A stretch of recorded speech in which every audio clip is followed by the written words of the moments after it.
Welcome back to my channel Study with Sony.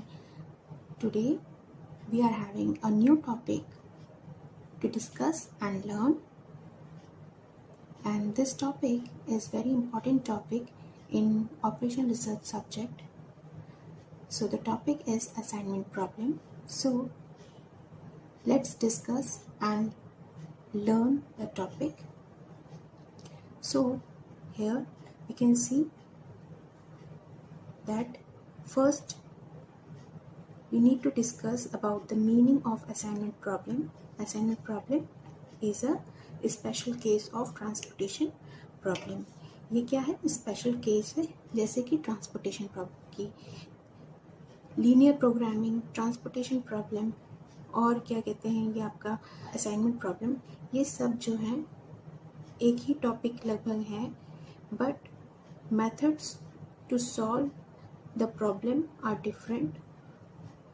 यहाँ पे जो है कॉस्ट को मिनिमाइज़ करना, अगर सेल्स है तो उसको कितना मैक्सिमाइज़ करना है, कोई एक्सपेंडिचर है उसको कितना मिनिमाइज़ कर सकते हैं, और इसकी फिजिबिलिटी देखी जाती है अलग अलग मेथड से कि किससे हमें जो है फिजिबल सोल्यूशन, फिजिबल रिस्पांस मिल सकता है, सो दैट कि हमारी जो है कॉस्ट कम से कम आए, हमें प्रॉफिट जो है वो ज़्यादा से ज़्यादा मिल सके.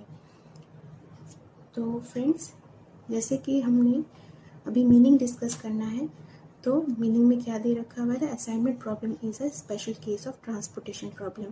ट्रांसपोर्टेशन प्रॉब्लम क्यों बोल रखा हुआ है यहाँ पे? क्योंकि ट्रांसपोर्टेशन प्रॉब्लम हम प्रीवियस लेक्चर्स में देख चुके हैं कि उसमें हमें कॉस्ट को कम करना होता था. कैसे? क्योंकि वहाँ पे दो चीज़ें दे रखी हैं, सोर्स एंड डेस्टिनेशन. ठीक है, सोर्स मीन्स एक प्लेस जहाँ से हमारा मटेरियल मीन्स ट्रांसपोर्ट होता है टू अनदर स्पॉट या डेस्टिनेशन. तो वो जो प्लेस है from the source to destination place, वहाँ पे जो है ट्रांसपोर्टेशन का जो भी कॉस्ट लगता है उसको हमें किस तरीके से मिनिमाइज करना होता है.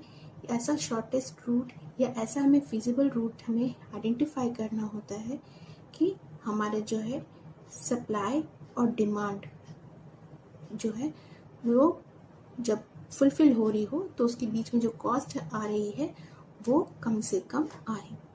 इसके लिए हमने कई मेथड्स भी उसमें ट्रांसपोर्टेशन प्रॉब्लम में पढ़े थे, जो कि वोगल्स अप्रॉक्सीमेशन मेथड था, north west corner method, plus आपका जो है एलसीएम मेथड था. तो ये सारी चीज़ें हमने प्रीवियस लेक्चर में ऑलरेडी कवर कर चुके हैं. तो अभी जो है यहाँ पे जो है ट्रांसपोर्टेशन क्यों दे रखा हुआ है? वो इसीलिए दे रखा कि ट्रांसपोर्टेशन में जैसे हम कॉस्ट इफेक्टिवनेस देखते थे, वैसे ही यहाँ पे जो है हम कॉस्ट इफेक्टिवनेस भी देखेंगे कि हमारा किस तरीके से असाइनमेंट, यहाँ पे मीन्स असाइनमेंट का मतलब होता है प्लेसमेंट, कि हम right person at the right job हम कहते हैं, राइट. तो right person at the right job का मतलब है कि अगर वो एक पर्सन जो है वो राइट प्लेस पे काम करेगा, ठीक है, मीन्स जिसको जो चीज़ आती है उसको वो चीज़ दे दी जाए काम करने को, तो वो अपना जो है एफिशिएंसी और एक्सपर्टाइज जो है उसमें दे पाएगा, और वो काम बहुत ही अच्छा जो है रिस्पांस उस काम का दिखेगा, हमें रिजल्ट बहुत अच्छा दिखेगा.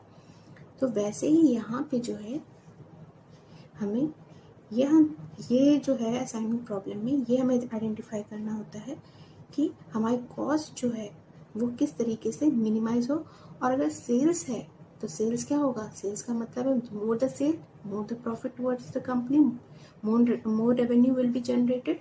तो यहाँ पे आपको यही ध्यान देना है इस असाइनमेंट प्रॉब्लम में कि हमारी कॉस्ट मिनिमाइज हो और प्रॉफिट मैक्सिमाइज हो.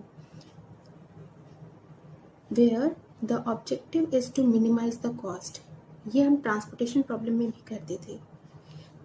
और time of completing a number of jobs by a number of persons, means कि कोई जॉब है, ठीक है, जो कि सर्टेन नंबर ऑफ पर्सन्स के द्वारा की जा रही है, ठीक है, तो कितना कैसे वो काम करे, उन पर्सन से कितना हम इफ़िशेंटली इफ़ेक्टिवली काम करवा सके कि हमारा जो रेवेन्यू जो जनरेट हो रहा है या सेल्स जो है वो हमारी मैक्सिमाइज हो। ठीक है, इन सिंपल टर्म्स इसका क्या मतलब हुआ? Assignment problem involves the allocation of n number of different facilities to n different task. यहाँ पे मीन्स कोई फैसिलिटी है और टास्क उसी के अनुसार जो है हमें एलोकेट करना चाहिए सो दैट कि हमें इफेक्टिवनेस और एफिशिएंसी मिल सके। नेक्स्ट है आपका कि असाइनमेंट प्रॉब्लम हमें यूज़ कहाँ कहाँ होती है। तो असाइनमेंट प्रॉब्लम का जो है मेनली जो यूज़ है, this model is usually mostly in planning. ये प्लानिंग पर्पस में बहुत यूज़ की जाती है असाइनमेंट कि लेट सपोज एग्जांपल कि एक कंपनी में बहुत सारे वर्कर्स हैं, ठीक है, और उनको अलग अलग तरीके का नॉलेज है, स्किल्स है उनके पास, बट फाइनेंशियल मान लीजिए डिपार्टमेंट है, उसमें वही लोग जो है हम अपॉइंट करेंगे जो कि हमारे लिए बेनिफिट करें। बेनिफिट कैसे करेंगे कि उनकी क्वालिफिकेशन प्लस उनकी स्किल, एक्सपर्टाइज, एक्सपीरियंस सब उसी डिपार्टमेंट का हो, मीन्स फाइनेंशियल डिपार्टमेंट का हो, फाइनेंस डिपार्टमेंट का, ठीक है। तो तभी हमें वो पर्सन जो है वो अच्छा अपना काम दे पाएगा, ठीक है, अपना रिस्पांस दे पाएगा टुवर्ड्स द वर्क। तो यहाँ पे क्या हुआ कि इसकी वजह से जो है कंपनी को भी प्रॉफिट होता है और उस पर्सन को भी सेटिस्फैक्शन मिलता है काम करके, क्योंकि उसको हमने काम उसके अनुसार दिया हुआ है, ठीक है। तो यहाँ पे कंपनी भी जो है गुड, एक हैप्पी गुड पोजीशन पे रहती है और पर्सन जो वर्कर है, जो एम्प्लॉय है, वो भी हैप्पी फील करता है, सेटिस्फाइड फील करता है, ठीक है।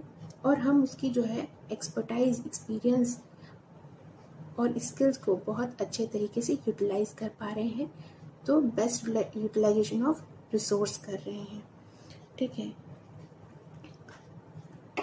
तो this model is use mostly in planning. Planning of what, किस पर्सन को कहाँ पे हम अपॉइंट करना चाहिए so that we can get maximum benefits. Next है आपका this model is also use in solving problems. ये जो मॉडल है वो कई तरीके की प्रॉब्लम को सॉल्व करने में हेल्प करता है। Assignment of machines to job, कि कौन सी मशीन पे किस पर्सन को हमें अपॉइंट करना चाहिए, ठीक है। ट्रैवलिंग टू सेल्समैन, मीन्स किस पर्सन को किस, लेट सपोज कि किसी डिस्ट्रिक्ट पे या किसी सिटी में हमें सेल्स पर्सन को हम उनके अनुसार भेजते हैं ना, कि जिस तरह से उनको एक्सपर्टाइज है, क्योंकि सेल्समैन का मतलब उनका कन्विंसिंग जो पावर होगा और लैंग्वेज की जो स्किल होगी, हो सकता है क्योंकि हमारे यहाँ पे कंट्री में अलग अलग रीजन पे बहुत अलग अलग तरीके की भाषाएं बोली जाती हैं, डायलेक्ट्स होते हैं। तो सेल्समैन के अंदर ये स्किल होनी चाहिए कन्विंसिंग की, कि किस तरह से हम इजी वे में हम जो है अपने क्लाइंट को जो है या कस्टमर को जो है हम अपना जो औचित्य है, हमारा जो ऑब्जेक्टिव है, ठीक है, हमारे प्रोडक्ट के बारे में या हमारी सर्विसेज के बारे में वो हम एक्सप्लेन कर सके, सो दैट कि हमारी सेल्स मोर एंड मोर हो, यही तो हम चाहते हैं। तो हम उनको वहीं उसी जगह अपॉइंट करेंगे, उन सेल्समैन को उसी वेन्यू में कुछ भी आ सकता है आपका, कोई सिटी आ सकता है, कोई जोन आ सकता है, ठीक है, कोई स्टेट आ सकता है, एक्सेट्रा, कोई भी वेन्यू में प्लेसेस है, कुछ भी आप सोच सकते हैं। तो सेल्समैन जो है वही अपॉइंट करेंगे आप जहाँ पे वो अपना फुल जो है टैलेंट शो कर सके और उससे कंपनी को फ़ायदा होगा, ठीक है, प्लस उसको भी फ़ायदा होगा, क्योंकि as company will grow he will also grow, ठीक है। नेक्स्ट है प्रोफेसर्स टू क्लासेस का क्या मतलब है यहाँ पे कि जैसे आप किस क्लास में किस प्रोफेसर को जाना चाहिए। लेट सपोज कि कॉलेज में बहुत सारे कोर्सेज रन करते हैं, बट अगर मान लीजिए बीकॉम है डिपार्टमेंट, उसमें हम जो है बीएससी वाले टीचर्स को तो नहीं भेज सकते, क्योंकि वहाँ पे तो मतलब उनका कोई काम ही नहीं है। ठीक है, तो हमें किस हिसाब से जो है अपॉइंटमेंट कॉलेज में प्रोफेसर्स का करना चाहिए, क्लासेस में किस तरह से आप जो है कब कौन सा लेक्चर रखना चाहिए, शेड्यूलिंग करनी चाहिए सबकी, कौन सा जो है लेक्चर जो है कब रखना चाहिए, इसके लिए टाइम टेबल भी बनता है। ठीक है, तो ये जो है आपका इस तरीके से जो है यूज़ जो है इस असाइनमेंट प्रॉब्लम का इन सब प्रॉब्लम को सॉल्व करने में हेल्प करता है असाइनमेंट प्रॉब्लम। तो कंक्लूजन क्या निकला अभी तक असाइनमेंट प्रॉब्लम में? For n facilities and n jobs there should be n possible assignments. कहने का मतलब है जितनी भी डिमांड हो उसी हिसाब से आपकी सप्लाई होनी चाहिए। ठीक है, और उसी हिसाब से आपको जो है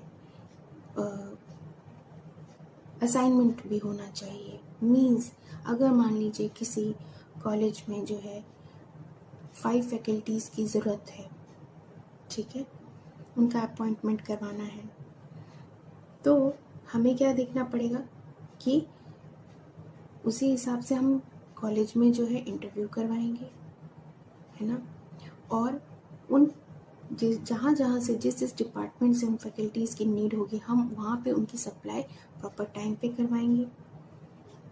right person at the right place, यही तो है असाइनमेंट। असाइनमेंट वो चीज़ नहीं कहलाई जाती है कि हाँ आपने कुछ भी करके नंबर ले लिए, अपॉइंट करवा लिए और कहीं पे भी किसी भी फैकल्टी से कुछ भी सब्जेक्ट पढ़वा रहे, उनसे वही काम लीजिए जिसमें उनको एक्सपर्टाइज हो, जिसमें वो काफ़ी ज़्यादा स्किल्ड है और सहज महसूस कर सकें, कंफर्ट, तभी वो अपना 100% दे सकते हैं अपने काम के प्रति। अदरवाइज वहाँ पे लॉस होगा फ्रॉम एम्प्लॉय एंड, और कंपनी को तो होगा ही होगा। तो लॉस हमें करना नहीं है, हमें तो प्रॉफिट चाहिए, है ना। तो यहाँ पे जो है हमने कंक्लूजन को समझ लिया है। अब आगे बढ़ते हैं। In solving assignment it is used to be made in such a way that each job can be associated with one and only one machine so that minimize the overall cost।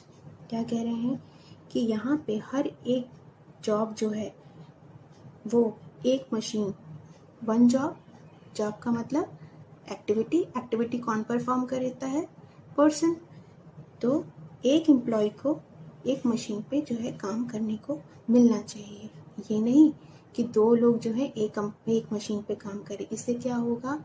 इससे ये होगा कि वहाँ पे आपका जो है जिस एक पर्सन से हमें बहुत ज़्यादा काम चाहिए, या ये कह सकते हैं अप्रोप्रिएट जो काम हमें चाहिए, वो हम जो है नहीं ले पा रहे हैं उससे, और कहीं ना कहीं जो नेक्स्ट पर्सन, जो दूसरा पर्सन है, वो फ्री में बैठा हुआ है, मीन्स ही इज़ जस्ट कुछ भी वो जो है काम नहीं कर पा रहे।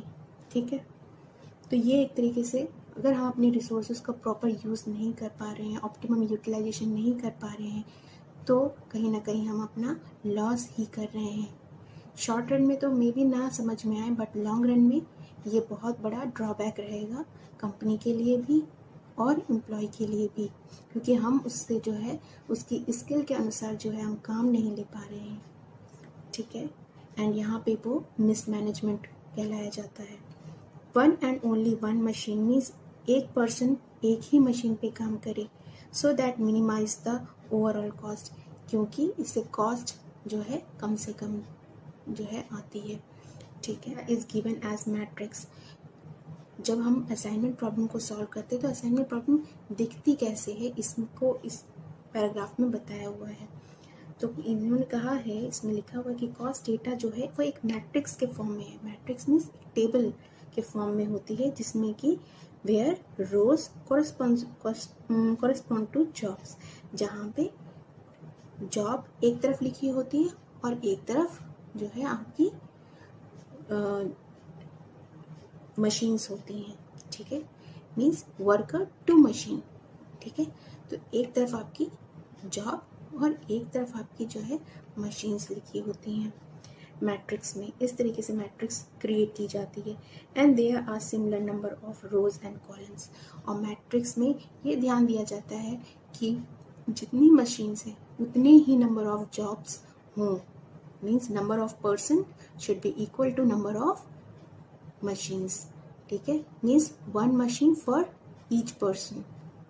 सो फ्रेंड्स, अभी हमें जो डिस्कस करना है वो है टाइप्स ऑफ असाइनमेंट प्रॉब्लम। कि असाइनमेंट प्रॉब्लम कितने टाइप की होती है।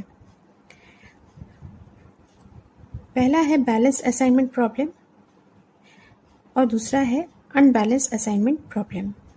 मीन्स टू टाइप्स हैं, balanced and unbalanced assignment problem. Balanced assignment problem क्या होता है? A balanced assignment problem is one where number of rows is equal to number of columns. जहाँ पे row is equal to column होगा। Means number of row is equal to number of columns. अगर 4 रोज हैं तो 4 आपके columns भी होंगे। Unbalanced में क्या होगा? जहाँ पे आपके रोज और कॉलम्स जो है वो नॉट इक्वल की पोजीशन पे होंगे। मीन्स रो और कॉलम जो है वो इक्वल नहीं है।